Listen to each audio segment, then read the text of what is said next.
Hi everyone, Alice Brown, Lady V here, bringing you our Monday update on things. Today we're going to do something a little bit different. We're going to discuss craft fairs, which we attend a lot of, and some of the do's and don'ts. This is for people who are attending craft fairs just as observers. This is for vendors setting up as craft fair sellers, and it's also for people who are thinking about getting into the crafting business and wanting to sell at these shows. Some of the do's and don'ts for them. So, I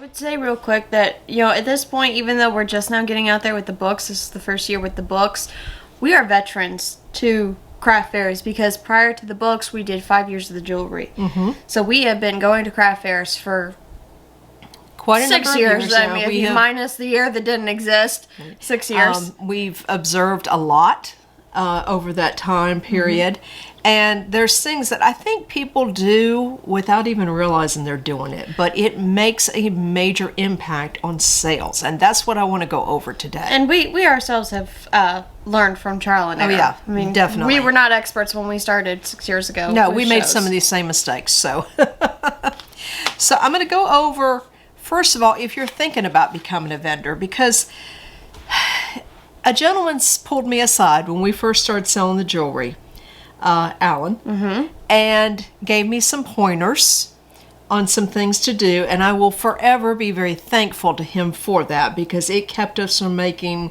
a ton of mistakes, just novice mistakes that we didn't know any better. And that is, use tablecloths on your tables.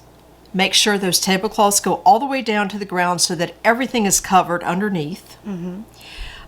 Something else that he suggested and is very popular is get those tables up as high as you can. Yes. Use table risers. People do not like to have to lean over or bend over, especially if they're elderly, middle-aged, have back problems, and you can't tell most of the time with people if they have back problems or mm-hmm. something like that. And mm-hmm. so that immediately will lose you a sale automatically. Yeah.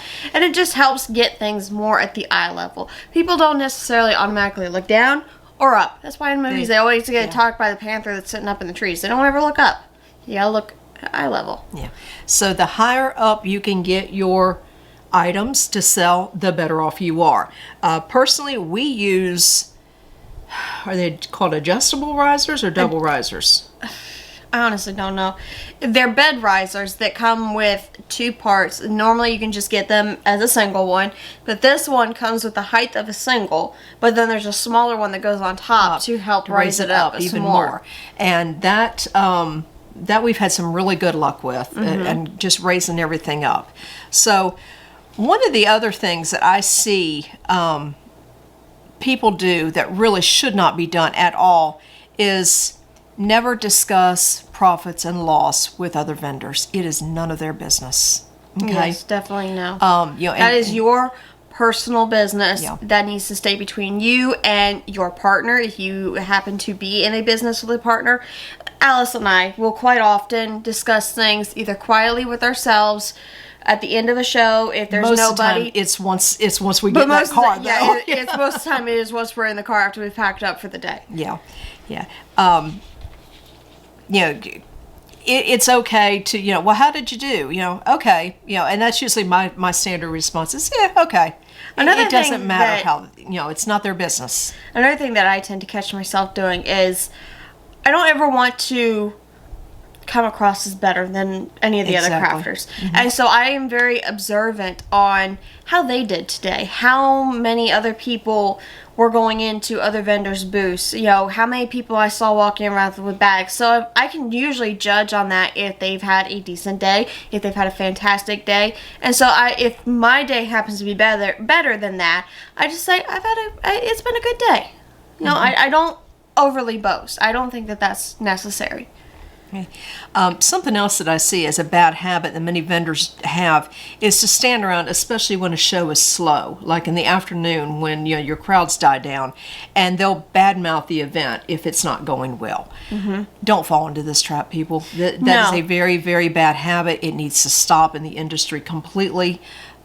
You're not doing yourself or anybody any good whatsoever. At that point, you are putting out negative energy, negative auras, and rather people can, if some of you might be able to see them. I can sometimes see an aura. I can feel a color. And, you don't know who's walking around, who also has that ability.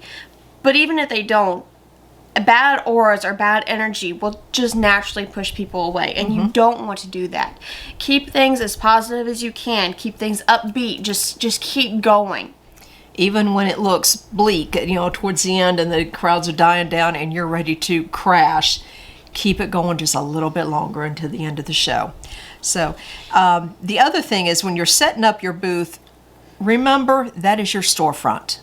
It needs to look as professional as you can possibly get it.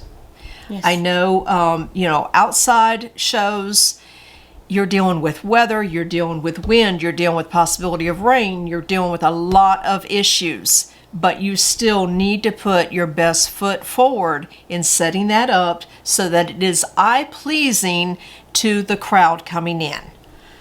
So, and that takes some practice and some time. We have revamped our own setup more times than I'd like to name. I think with just the first year of the books, we're already at 20, having revamped the setup.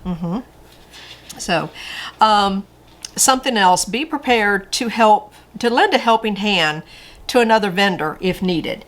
Quite often, women will show up by themselves and they have trouble setting up that tent. Most tents can be set up as with one person. It's very difficult, though. I know I can't do it.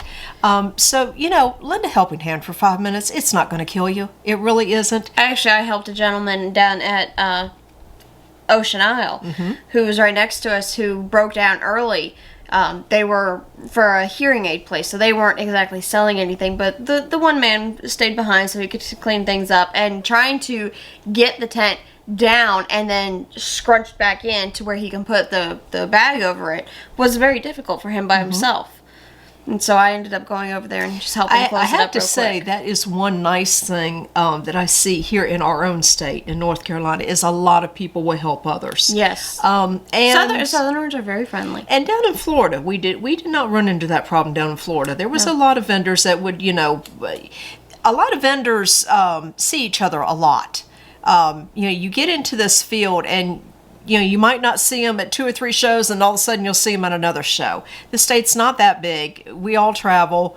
We all do shows. You're going to run into each other. So at least have a working relationship with the people around you. You never know when you're going to need a little bit of help. Bathroom breaks need to be taken once in a while. If you can trust the guy next to you or the person next to you and go, look, I need to run to the restroom. Can you just watch the booth for 5 minutes for me? That is worthwhile. Yes. Well, I got news for you. If they were having trouble setting up the tent this morning and you sat there and watched them struggle and didn't bother helping, do you honestly think they're going to be nice and try to cover your booth while you run to the restroom? Play nice. That's all I'm going to say is just play nice. That's important. So, some other issues, and this is more going to vendors that are already set up. Some of the things that we are seeing that is just needs to change in the industry is vendors. If you don't want to be seen as trash, then stop leaving your trash everywhere. And what I'm talking about is back behind the tents, especially at these outside shows. Tarps laying around, unfolded. Empty boxes, just crap. And people can see this stuff.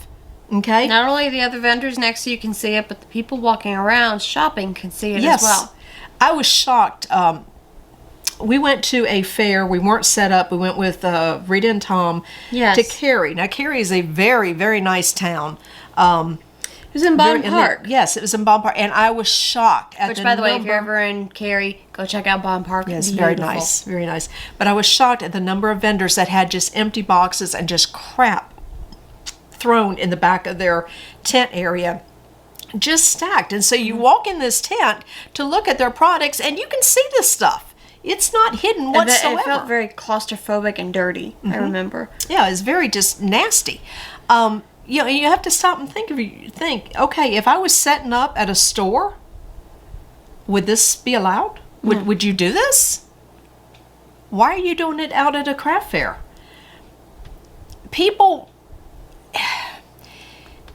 Some people classify craft fairs in the same category as a flea market. And I, for one, would like to see that changed, because it is not. Craft fair is not a flea market. Flea market, automatically you think cheap stuff, inexpensive, I mostly associate flea market stuff with a yard sale. Exactly. A craft fair is supposed to be something way, way different than that. Now, thankfully, some of your coordinators for these shows are starting to implement rules about this stuff. Unfortunately, it's not all over. I know your inside ones are. Your inside ones are really starting to crack down, but your outside ones have not yet cracked down on it. I would like to see that, because how you present yourself as a vendor is how you're going to be seen by the public. And, Yes. We don't want to be considered trash. None of us do. We're out there trying to make a living, trying to get word out that we exist. And the only way we're going to change public opinion, if that public opinion is, a flea market, is to step up our game and how things look and how we present ourselves. I actually, when we were at New Jersey, one of the shows in New Jersey, I overheard a woman on the phone going, "Yeah, I just stopped at this flea market." And I'm like, "It's not a flea market, lady." No, definitely not. So that's just some food for thought. Now, on the fact that, this is your storefront and to present it as such, that doesn't mean that when you're going to one of these shows that you need to dress in a three-piece business suit. Quite often we are in jeans or yoga pants and a casual t-shirt. There's a difference between looking trashy and going clean casual. You want to go towards the clean casual. Don't put on, paint stained shorts and a baggy shirt that's 3 sizes too big. It's something that you would use to clean the house in or paint the front porch. You don't want to wear that to a craft fair. Just wear something comfy but that's clean and looks good on you. Definitely, yeah. Lady V's right. Our inside shows, we tend to dress up a little bit more because they're easier, just on the whole setup and work type thing. But when we're outside, dealing with weather and everything else, quite often we will go very comfy. We'll just this coming weekend down in Holden, I will be wearing probably sweatshirts and a pair of jeans because it's going to be in the 60s and you're at the beach, so you're going to have the sea breeze. Right. That is still quite clean enough to do a craft fair, but yet comfortable. It allows you to work, and you're not going to worry about damaging your clothes. Like a lace shirt is going to get caught and hung on stuff. You're going to ruin that. But, something like this is going to be able to hold up to setting up a tent, taking down at night, and keep you warm and comfortable at the same time. Exactly. Now, we've talked about, not putting all your stuff back behind the tent. Well, what do you do with it? Lady V and I quite often, we have boxes too. Our mugs come in great big boxes that we, use to transport them. So, we've got this issue. What do we do with them? We will either put them underneath that tablecloth, underneath the table, covered with a tablecloth.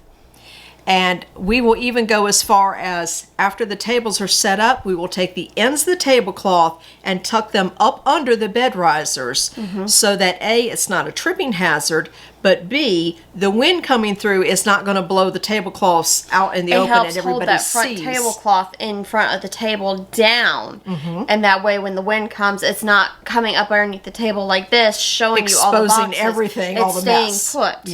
Yeah. And something else that we do is, if we've got too much extra, is we just throw it in the car. Just throw it in the car. The car's out of sight. Nobody's going to see it. Nobody cares. With two of us working, it's easy enough to take. We have a little folding wagon and a tow dolly. It's easy enough that if there's no space at the booth to turn on the walkie-talkies that we have, and usually will take a load back to the car if we don't have room for that stuff. Just put it in the car, get it out of the way, get it out of sight, get it out of mind, and keep the storefront, quote unquote, looking decent and professional. Okay. Something else I want to go over that we have ran into problems before is when you're at these craft fairs, you're renting usually a 10 by 10, once in a while a 12 by 12, or if you get a double space, it'll be a 10 by 20 space.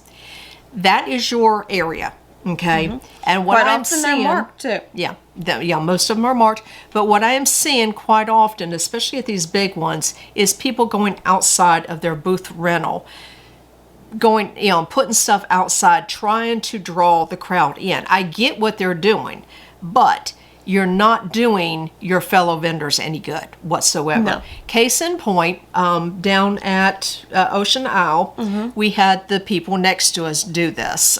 They were selling wood products on our one side. Now they rented 3 spots because the husband did woodwork, and then the wife, she sold all kinds of little knickknacks and paraphernalia. So 3 booths, they had plenty of space. Why they insisted on taking one of the woodworking large pieces and putting it between his tent and my tent, blocking the walkway completely. You could not walk between the 2 tents because that piece of furniture was there all weekend. And even when that piece of furniture got sold, he just turned around and replaced it with another piece. But it also, the people coming that way would stop and look at that piece of furniture, and by the time they noticed our tent, they were well past halfway point. Okay, so we had our mugs set up over on that side. That was causing problems. Saturday, we did not sell a single mug at all. Okay, Sunday, because Saturday night we had to take so much down because of weather that was moving in, we pretty much had to go in Sunday morning and reset everything up from scratch. And I moved the mugs over to the other side of the table, the other side of the tent Table on the other completely side. facing out front, and we sold almost a dozen Sunday, just like that. Yes. Okay. I didn't say anything to him because, again, this is a small community. We're all going to see each other again, and I didn't feel like being the bad guy. Sometimes it's not worth ruffling feathers. It really isn't. But, if we all get on the same wavelength here as vendors, it would, play nice, guys. That's all I'm saying. It's just play nice. We're all out here trying to make money. Yeah. Play nice. Something else that really, really, we have ran into problems on this big time is smoking. Neither of us smoke, by the way. No. Let's just go ahead and say that. No, we don't smoke at all. Now, Mr. Brown does. He does. It's a well-known fact. I will not let smoke in this house whatsoever. When he smokes, it's outside with the door shut, and I am forever Lysoling his clothes down because I don't want that smell in the house. Something has happened in the industry, in the smoking or cigarette industry, probably the last year and a half, maybe 2 years at most. Something has changed because the smell of cigarettes is awful. It's awful. It's gotten a lot worse. Thankfully, Mr. Brown will smoke a pipe quite a bit, and I like the smell of that. I don't mind that. But when it comes to my product, specifically the books, and even before that, the jewelry. The jewelry was huge with this. When you smoke, that scent gets into things. It absorbs it. Things are porous. The paper is porous. It will pick up on that scent of smoke and linger forever. You don't want to do this. Never mind smoke. When it comes to paper, smoke will turn paper a different color. To a dingy color. Yeah, exactly. So, if you are a smoker, take it away from everybody. Okay? I'm not talking about just your own booth. Be a little respectful for everybody else and take it away from everybody. There should be no reason. You cannot say, well, I'm outside, so, it shouldn't bother anybody. Yes, it does. That smoke travels. It affects a lot of people. We ran into a problem not too awful long ago. There was a guy selling jewelry. Yes. I don't even want to know it. I didn't even go over to see what his jewelry was about. I don't want to know what his jewelry was he about. was a chain smoker because pretty much as soon as one was halfway out, he was lighting up another. Yeah, and I mean, he smoked constantly all weekend long. Yes. There was a mess up back behind his tent, constantly all weekend long. He himself was in a dingy t-shirt. Honestly, he looked like he hadn't bathed in a week. You know, your product, what you sell, is a reflection of you.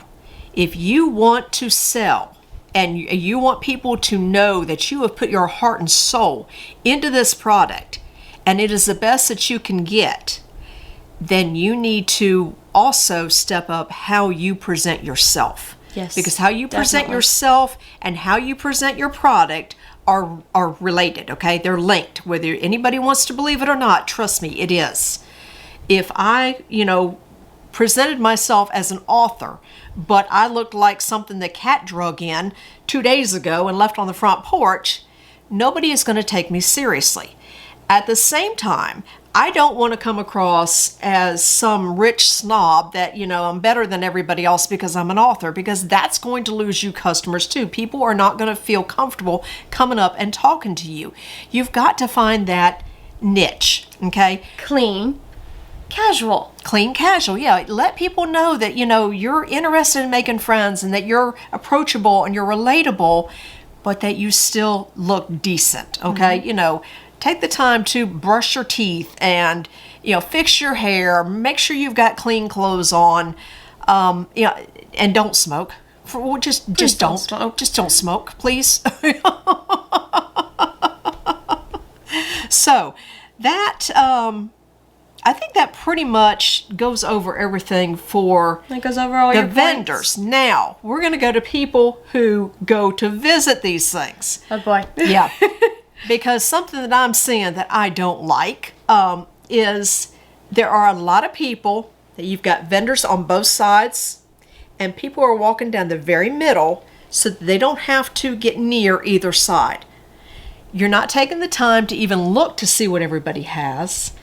And I have seen a lot of these people with that smirk on their face of, that's just trash. I don't need any of that. At that point, why are you there? Exactly. Why are you even coming? If that's going to be your attitude, why in the world are you even there? Okay? Please remember that everybody there set up has put their heart and soul in things. Craft fairs, notoriously, everybody there is supposed to be handmade. Mm-hmm. Everything is supposed to be handmade, one way or the other. You do have some businesses that are considered sponsorships that will come in that, where they're not, it's stuff that is not handmade, but they're sponsored. Hence the person that was sitting next to us that I mentioned helping taking down. They were for a hearing aid company. and they were... Hello! Mr. Guardian Mr. has come to Guardian's join here. us.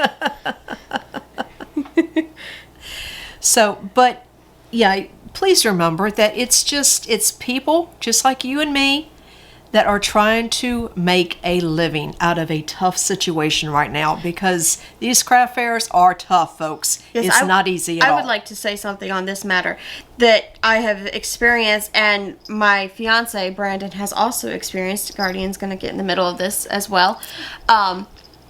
Because he sells Cutco knives, so he's not exactly making this product, but he does make sure that he gets stock in, he enters orders constantly, he's on the phone pretty much 7 days a week.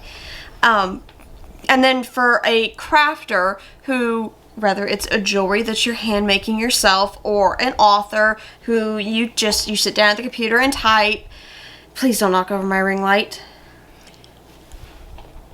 Yeah, you come over here. Okay, go ahead. Or you're a wood crafter. I don't care what it is. You are working 5 days out of the week working on your product. Now, you're at a craft show on the weekend, setting up from somewhere usually between 7 and 8 o'clock to start the show at 9 or 10 o'clock, and then you're working until 4 to 6 o'clock at night. Mm-hmm. You are putting in just as much hard work and effort as somebody who works a 9 to 5 job at a business or a corporation. I was gonna say, some of us work more. So the thing that I'm getting at here is I have gotten very tired, and I experienced this mostly in New Jersey when we went to the shows down at LBI, that so many people came up and they're like, this isn't a job. this isn't a career for you. Yes, it is, because I guarantee you I work just as hard as you, if not more so. Yeah, I can remember a lady coming up to us in New Jersey and telling us that her grandson wanted to become a writer, but that she was forcing him away from that because she wanted him to get a real job. Writing is a real job. Word for word, folks. Writing itself is not the hard part of it. No, it is it's the everything publication, else. the formatting, the marketing. Yeah. All that is where the work comes in. And that is what you spend 99% of your time doing. Yeah. Not the writing, everything else. Yeah, you're right. You spend only 10% of your time writing. Yeah. And the other 90% is done with everything else. You're right. Yeah. Yeah. It is a sad truth, but for an independent author, it's the life we've chosen. Yeah. They don't say starving artist for nothing. Well, let's face it, even if when we were with a publisher before years ago, It was still, I would say, it was about 80% of we marketing. still had to do all the marketing ourselves. Yeah. They didn't do it for. I mean, we didn't have to stress over getting the book out. We didn't per stress se. over getting the book out, and we didn't stress over formatting because at the time the company did it for us. But we did everything But the else. marketing, that's why I said I dropped it down to 80, is because everything else was on us. Socializing with your customers, marketing, it was all on us. All of it. Yeah. So we hope you got something out of today's video. If Do so, remember to be kind to your vendors when you Yes. are either working as a vendor yourself or just participating in the event. Yes. Be kind to be kind vendors. to others. Yeah, I think that's more than anything, that message needs to be shouted loud and clear. Be kind to others. Yes. So we are in the process of getting ready for our next show, which is next weekend, or this coming weekend. Down at Holden Beach. So we're looking forward to it. I'm hoping some of you that may have met us at Ocean Owl will see again at Holden Beach. Because they're only like about 8 or 10 miles from yeah, each they're other. not that far at all. So until then, we hope you have a great day. Smash that like button. Yes. Hit subscribe and the bell icon next to it so you'll be notified every Monday, Wednesday, and Friday when we upload a new video. And remember that first and foremost, we are authors ourselves. Please check our books and our products out down below in the description. And until next time, have a great day.